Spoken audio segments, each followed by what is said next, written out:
Mohan cabinet की अहम बैठक हुई। कैबिनेट बैठक में कई अहम फैसलों पर मोहर लगी है। सीएम डॉक्टर मोहन यादव की अध्यक्षता में ये बैठक हुई है। बड़ी जानकारी इस वक्त की आपको दे रहे हैं और इसकी ब्रीफिंग कर रहे हैं मंत्री कैलाश विजयवर्गीय। सुन लीजिए। गेहूं उपार्जन प्रारंभ कर दिया है। 15 मार्च से कर दिया था। अभी तक हमारे पास 14,76,000 किसानों ने पंजीयन कराया है और 8 लाख मीट्रिक टन अभी तक गेहूं क्रय भी कर लिया है। उपार्जन में अप्रैल के अब ज़रा तेज़ी की संभावना है। ऐसा लगता है कि उपार्जन ठीक हो, इसलिए हमारे मुख्यमंत्री जी ने सभी माननीय प्रभारी मंत्री जी को निर्देश दिए हैं कि अपने अपने प्रभार के ज़िले में उपार्जन स्थल पर जाएं और देखें कोई किसानों को तकलीफ़ नहीं हो, तो इसकी चिंता करें। स्कूल चले अभियान ये हमारा 1 अप्रैल से 4 अप्रैल तक चलेगा और उसमें भी माननीय मुख्यमंत्री ने निर्देश दिए हैं कि सभी मंत्रीगण अपने अपने प्रभार के ज़िले में वहाँ के स्थानीय जनप्रतिनिधियों के साथ सारे स्कूलों में जाए, वहाँ पर कोशिश करें बस्तियों में भी जाकर कि बच्चे स्कूल में प्रवेश लें और ज़्यादा से ज़्यादा बच्चे स्कूलों में जाएं।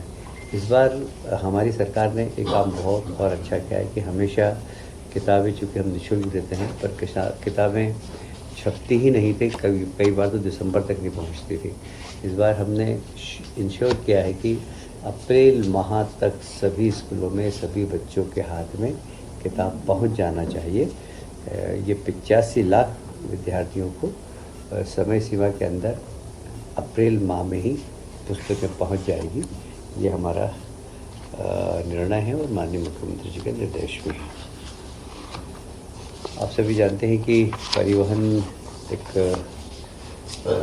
गरीब व्यक्ति के लिए मास ट्रांसपोर्टेशन बहुत आवश्यक होता है और मुझे याद है कि हम लोग जब छोटे थे तो राज्य परिवहन की बसों में जाया करते थे और छोटे छोटे गाँव में, मैं राजगढ़ ब्यावरा का हूँ, तो हम राजगढ़ जाते थे तो बस में बैठ के ही जाते थे। और राज्य परिवहन निगम पिछली सरकार ने बंद कर दिया, विशेषकर दिग्विजय सिंह जी की सरकार ने, पर हमने इसकी आवश्यकता को समझा और कैसे हम ग्रामीण क्षेत्र में परिवहन गरीबों को दे सकें, इसके लिए सरकार ने एक बहुत महत्वाकांक्षी परिवहन नीति बनाई है। उसके अंतर्गत हम प्रदेश में शहरी क्षेत्र में, ग्रामीण क्षेत्र में बसें संचालित हो, हमने मॉडल बदला है इसका। और मॉडल इसका ऐसा है कि अब हम सरकार बस नहीं खरीदेगी बल्कि बस ऑपरेटर्स को एंगेज करेंगे और एंगेज करने के साथ साथ किसी भी प्रकार की अब हानि की संभावना कम है, क्योंकि हम उसमें बहुत सारी, तो सबसे बड़ी बात यह है कि उसमें आधुनिक तकनीक का पूरा इस्तेमाल होगा। हम मध्य प्रदेश में एक होल्डिंग कंपनी बनाकर और इसमें पीपी मॉडल पर पूरा की पूरा ये बसों का संचालन होगा, पर कंट्रोल हमारी होल्डिंग कंपनी का होगा और यहाँ पूरा आईटी सेक्टर का अधिकतम उपयोग करके, आप सभी जानते हैं कैमरे लगाना, बसों की संचालन, कौन सी बस कहाँ जा रही, तो बड़ा कंट्रोल रूम के माध्यम से, जैसा कि आपने शायद इंदौर में देखा होगा, हम इंदौर में बस संचालन करते हैं, हर बस कहाँ जा रही है, कब रुक रही है, हमको पता होता था। इसी बड़ा कंट्रोल रूम आईटी का भरपूर फ़ायदा उठाकर पूरे बस का संचालन हम सब लोग देख सकेंगे। यहाँ तक कि अब सबसे बड़ा चैलेंज क्या होता था कि इसमें चोरी होती थी, तो अब टिकट के बिना कोई बस में नहीं बैठे, वो टिकट काटने वाली एजेंसी अलग हो, तो टिकट लेकर ही बस में बैठें लोग। तो इसके लिए आजकल सॉफ्टवेयर होते हैं कि टिकट लेने के बाद बस में चढ़ने के पहले सॉफ्टवेयर में टिकट दिखाएं, तो जिससे आपकी नंबरिंग हो जाती है, तो उसमें चोरी नहीं होगी। और इसलिए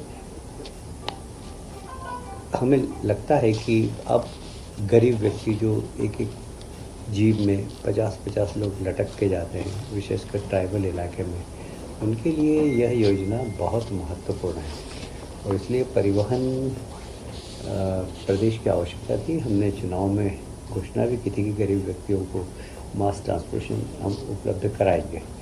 तो हम उस घोषणा के अनुरूप ही हमने परिवहन नीति प्रारंभ की है। मुख्यमंत्री सुगम परिवहन सेवा इसका नाम है, और इसके माध्यम से हम दूरस्थ ग्रामीण क्षेत्रों में आवागमन सुगम कर सकें, इसका हम प्रयास कर रहे हैं। इसमें एक मैंने बताया मध्य प्रदेश की एक होल्डिंग कंपनी होगी, फिर 7 कंपनियां संभागों के अनुसार होगी। इंदौर, भोपाल, रीवा, जबलपुर, ऐसे उज्जैन, ऐसे अलग अलग होल्डिंग कंपनियां होगी। फिर उसके बाद ज़िले में भी हमारी सलाहकार समिति होगी, जिसमें माननीय जो वहाँ के ज़िले के अगर मंत्री हैं कोई तो मंत्री अध्यक्षता करेंगे, अदरवाइज़ कलेक्टर समन्वय का काम करके सारे जनप्रतिनिधि, उसमें विधायक भी होंगे, सांसद भी होंगे, और समय समय पर होल्डिंग कंपनी को सलाह देंगे कि कैसे कहाँ पर बसें चलना चाहिए, कहाँ नहीं चलना चाहिए, इन सब को। इसमें जो विशेषता ये है कि एक तो पहला जैसे मैंने बताया कि सरकार बस नहीं खरीदेगी, सरकार प्राइवेट बस ऑपरेटर से काम लेगी। हम इसकी भी चिंता करेंगे कि बस वालों को नुकसान नहीं हो, क्योंकि बस वाले कोई चैरिटेबल कंपनी तो है नहीं। हमने वहाँ पर कार्गो सिस्टम को अभी हम प्रारंभ कर रहे हैं। जैसे सामान ले जाना एक स्थान से दूसरे स्थान पर, डाक ले जाना एक स्थान से दूसरे स्थान पर। जैसे एक दिन में इंदौर से 4 घंटे में भोपाल अगर डाक भिजवाना है तो बस की व्यवस्था कर सकते हैं। उसमें कुछ सामान भिजवाना हो तो उस बस में रख सकते हैं। तो कार्गो सिस्टम भी चालू कर रहे हैं, और परिवहन नीति के जो हमारी पॉलिसी उसमें संशोधन भी कर रहे हैं। हम एक्ट में प्रावधान करेंगे कि हम सवारी के साथ साथ उस बस का इस्तेमाल कार्गो के लिए भी कर सकें। हम कैसे,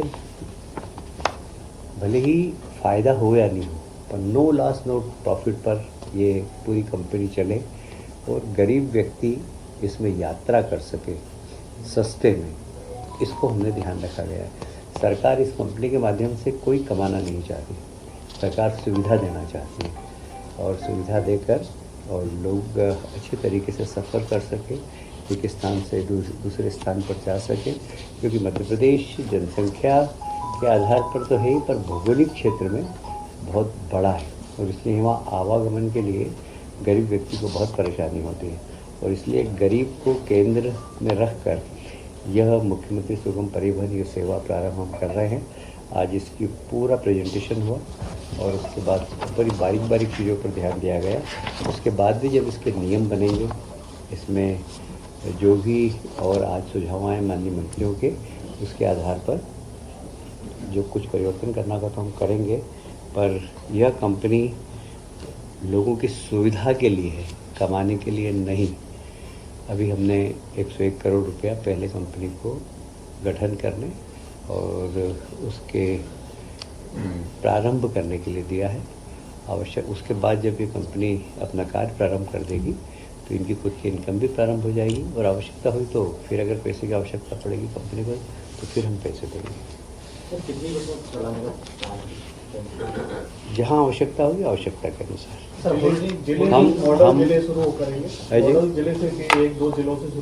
नहीं, ऑलरेडी देखिए इंदौर में चल रही है ना, भोपाल में चल रही है। इन सब बसों को लेकर अब उसमें इंटर स्टेट बसें भी आएगी, इंटर सिटी बसें भी आएगी। इसलिए पूरे प्रदेश में हम शनै इसको पूरे प्रदेश में लागू कर देंगे। पर शुरुआत तो 2, 3, 4, 5 जिलों जहाँ पर अभी कंपनी चल रही है उसी को हम प्रारंभ करेंगे। फिर जहाँ जहाँ जैसी आवश्यकता होगी, देखिए आवश्यकता कहते हैं आविष्कार की जननी है, जहाँ जहाँ डिमांड की जननी है। अगर आवश्यकता होगी तो कल से ही झाबुआ चालू कर देंगे, कल से घर चालू कर देंगे। डिमांड के ऊपर पूरा करेंगे, बिना डिमांड के हम बस चला दें और वहाँ जाके खड़ी रहे तो और पैसेंजर नहीं मिले। इसलिए यह कंपनी घाटे में नहीं जाए, इसका हम बहुत ध्यान रखेंगे, और जहाँ जहाँ डिमांड होगी वहाँ बस चलाएंगे। किराए का समस्या आएगी, किराए की सबसे बड़ी समस्या है कि जो नॉमिनल किराया होता था, हाँ, वो बढ़ के मिलेगा, क्योंकि वो इतनी सुविधाएं अगर पीपी मॉडल में देंगे तो किराया बढ़ाएंगे। जो जनता अभी जिस किराए से जा रहे हैं उससे तो उनको सस्ता पड़ेगा। सर एक होल्डिंग कंपनी आगे रहेगी सर, होल्डिंग कंपनी तो एक ही रहेगी मध्य प्रदेश, को एक ही। फिर उसके बाद संभागीय कंपनी भी रहेगी, संभागीय, और जिले में सलाहकार समिति रहेगी। अभी इस बारे में कुछ चर्चा नहीं। वैसे कहता रहा हूँ आपको, जहाँ जहाँ बस चल रही है वो तो चालू, उसी को तो हम चालू कर देंगे, अब उसका एक्सटेंशन करेंगे।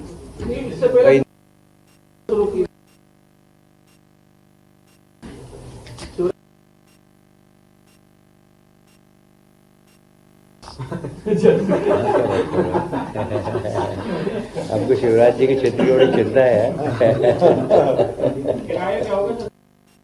जी। ठीक है सर, आगे के बता दीजिए। सर औद्योगिक क्षेत्र में जो आपने बताया सर, उसमें किस तरह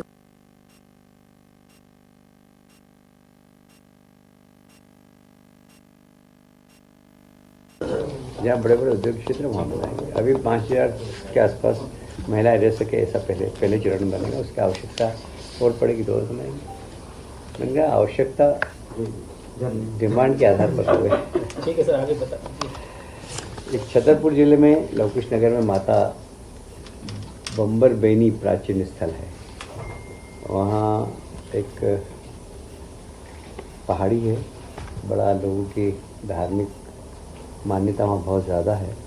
वहाँ खसर नंबर 2157 से रकबा लगभग 0.012 हेक्टेयर और खसरा नंबर 2158 से रकबा नंबर 30.375 हेक्टेयर पहाड़ को पवित्र घोषित क्षेत्र किए जाने के संबंध में इसको पवित्र घोषित कर रहे हैं। और पवित्र शहर के लिए जो भी हमारे पुराने निर्णय हैं वो सब इस पर लागू होंगे। सर ये आईटी कॉन्क्लेव का स्वरूप क्या रहेगा सर? तो देखिए, मोहन कैबिनेट की बैठक में एक महत्वपूर्ण फैसला लिया गया। नवीन परिवहन सेवा की अब तैयारी शुरू हो जाएगी। गांवों को शहर से जोड़ा जाएगा। पहले चरण में 500 रूटों पर बस चलेंगी। देखिए, अब सरकारी बस सुविधा मध्य प्रदेश वासियों को मिलने वाली बड़ी खुशखबरी की खबर है। 8 कंपनियां बनाई जाएंगी। नवीन परिवहन सेवा की तैयारी में किस तरीके से काम होगा जान लीजिए। 500 रूट ऐसे होंगे जहां पर बस का संचालन किया जाएगा। एक मुख्य और बाकी संभागीय कंपनियां होंगी जो बस का संचालन करेंगी। नवीन परिवहन सेवा की सौगात मध्य प्रदेश वासियों को अब मिलने वाली है। कंपनियां व्यवस्थाओं की निगरानी करेंगी। एक से दूसरे राज्य जाने की भी व्यवस्था है। राजधानी से संभाग जाने की व्यवस्था है। जिला, ब्लॉक, तहसील, किस किस एरिया में बस का संचालन होगा वो भी आपको बता रहे हैं। एक से दूसरे राज्य भी आप जा सकेंगे। कौन कौन से रूट शामिल होंगे जान लीजिए। जिला, ब्लॉक, तहसील, कौन कौन से रूट इसमें शामिल होने वाले हैं। अभी ये बसें संचालित हो रही हैं। डीजल बस है 886, सीएनजी बस है 364, इलेक्ट्रिक बस 70 है जो संचालित की जा रही हैं। बसों की संख्या अब बढ़ जाएगी। 500 रूटों पर सुगम परिवहन सेवा शुरू हो जाएगी। रंजना दुबे मेरी सहयोगी इस खबर पर ज्यादा जानकारी के साथ लाइव जुड़ गई। रंजना, देखिए, मोहन कैबिनेट में एक अहम प्रस्ताव को पारित किया गया। ये कहेंगे बैठक में एक अहम फैसला ले लिया गया है। अब गांवों को शहर से जोड़ा जा सकेगा। रंजना।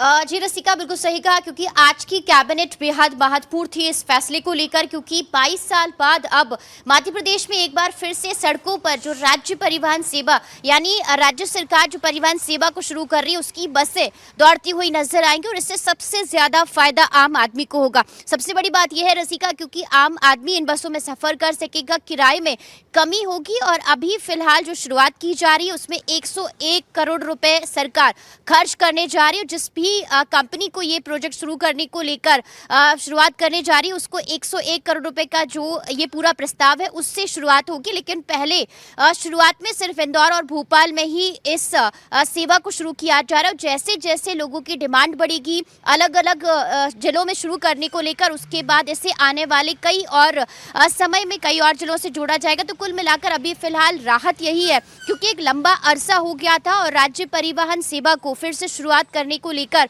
जो डिमांड है, मांग है, वो की जा रही थी और मुख्यमंत्री डॉक्टर मोहन यादव ने ये फैसला लिया और आज कैबिनेट में इस महत्वपूर्ण फैसले पर मोहर लग गई है। और अब ये जो सड़कें हैं राज्य परिवहन सेवा की रसिका, वो सड़कों पर दौड़ती हुई नजर आएंगी और सबसे खास बात यह है कि इससे आम लोगों को बहुत ज्यादा सहूलियत मिलेगी और गांवों से बड़ी जो शहर राहत है, मिलने वाली है लोगों को। बहुत शुक्रिया आपका तमाम जानकारी के लिए।